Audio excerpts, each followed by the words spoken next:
Hi, my name is Darrell Heaps. I'm the founder and CEO of Q4. So which insights revealed by the product engagement analytics have surprised you and would want to raise with IRAs?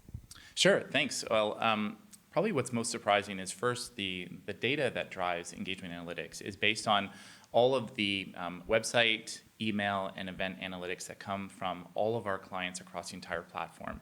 So that's around 2,500 companies that are on the platform. And the analytics is based on millions of investor interactions across those three channels. Probably what was most surprising or interesting is the leading behavior and how that drives action in the market. So what we've been able to see is that research leads the investing process, which is not surprising, but actually seeing that in data, where you can see certain individuals or certain investors starting to engage with one particular company, and then seeing that show up in ownership months and months later. And why do you think it's important to measure an IR strategy against these quantitative measures? Well, I think one of the challenges in IR is always about how do you measure it? So how do you know what is good investor relations from bad? And certainly things such as measuring against stock price doesn't work because there's so many external factors. And there are many qualitative aspects as to how to measure an IR program. But when you look at quantitative data, I think what has been missing is what is that measure? And what we're able to do now is to measure the engagement of investors. So looking at, as you're putting content out there, so whether that is news or presentation or your annual results or quarterly results, but then being able to understand, is that being consumed? Is there engagement that's occurring on that content? But then also doing that across not only with websites, but also with events and with email as well. And how useful can it be for an IR team to compare its engagement performance with the wider market? Well, that's what really comes down to this benchmarking idea, that if you lack context and you just have numbers, one of the biggest pieces of feedback that we received from our clients was that, what do I do with this number? So how do I know, is this good or is it bad? So us releasing benchmarking is really based on that feedback, and this is something which is now for the first time companies can understand, IR teams can understand how they're able to perform against their peers. That helps them then gauge new initiatives. So let's say that they are not receiving the same level of engagement as their peers, then what can they do in their program in order to improve? Because ultimately, we know that the companies that receive the most attention, that have the most engagement, typically have the most interest from investors.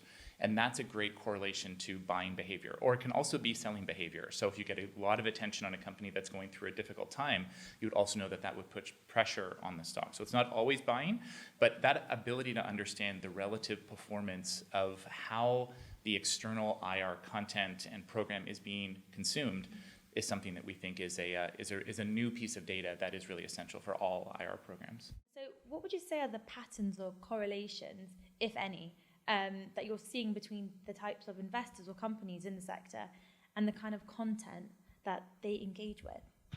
So that's what's quite interesting, is that we see kind of not a consistent pattern that you would expect, saying, okay, all investors will hit the website or all investors will hit events. Certain types of investors will utilize different channels with different levels of priority, which we found that was quite interesting, that you would see some investors really focus on events, so they're spending time on earnings calls or results presentations. Others are really getting all their content through email. And so I think that's the first thing, is understanding that it really is multi-channel, and making sure that content is communicated effectively through all those channels is something that is very important for IR teams. But I think the other aspect is that seeing the behavior of, again, this kind of behavior leading action.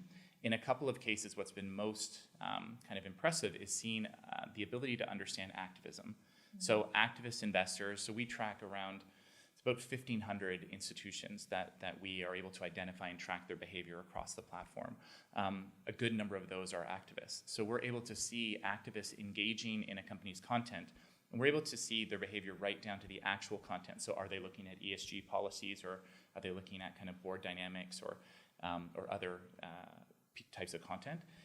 And being able to then see activists doing that kind of research gives an incredible kind of warning sign to the IR team in terms of there is an activist doing work on your story right now, and that allows them to then begin to prepare for engaging with that investor. And that's something that we think is a great use case, but it just really incredibly valuable to issuers. What is the scope of the data covered in the analysis then? So it comes back to some of the numbers that I mentioned. So last quarter, we had around just under 15 million unique investors hitting the network of websites. Just between 400 to 500,000 investors join a live earnings call or results presentation that's hosted by Q4. So that's kind of the broad set of data from an individual perspective. We also have a feature on our on our virtual events platform, which you do results presentations, earnings calls, et cetera, that we call Q4 Login. And what this is that investors identify themselves, and then they're able to create a Q4 account. When they do that, then they no longer have to sign in to events because we're able to authenticate them automatically. So we have around 200,000 investors now have a Q4 account, which gives us even more intelligence and insight in terms of their behavior.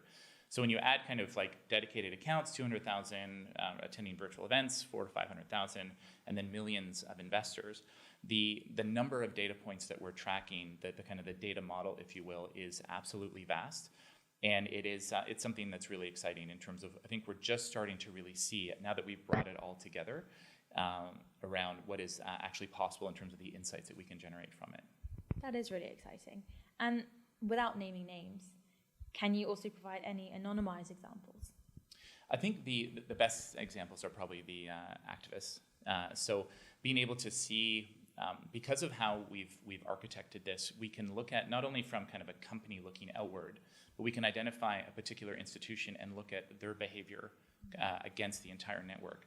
So being able to see both from an activist perspective, where are they focusing their attention? From a research perspective, I mean, keep in mind that what we're talking about is research really leads the investing process. So if you think about there's a thesis, we should do this, we should invest in this, we should build this position, what that's going to start with is research. And that's what we're able to track and identify is like what's happening at in the research step of the investing process. So I think being able to see activists and then seeing them actually take a position is something that we've seen a number of times that we think is really interesting.